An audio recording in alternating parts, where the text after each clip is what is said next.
सफल हो या असफल लेकिन प्रयास करना कभी न छोड़े।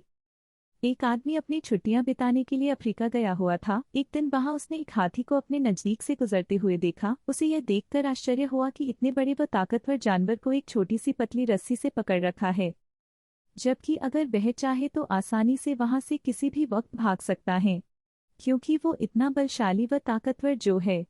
हालांकि वह भागता नहीं, यह उस आदमी को समझ नहीं आया।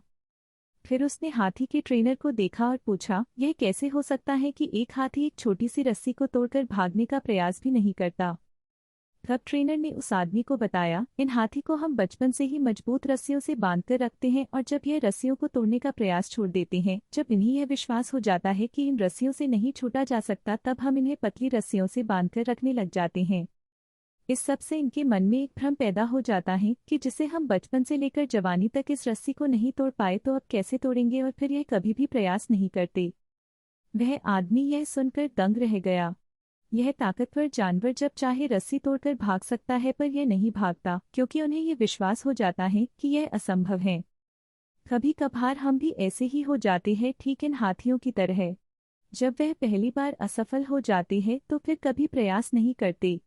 हमें यह याद होना चाहिए कि विफलता सफलता का ही एक हिस्सा है, और अगर हम जितना चाहते हैं तो हमें कभी लड़ना संघर्ष करनी नहीं छोड़ना चाहिए।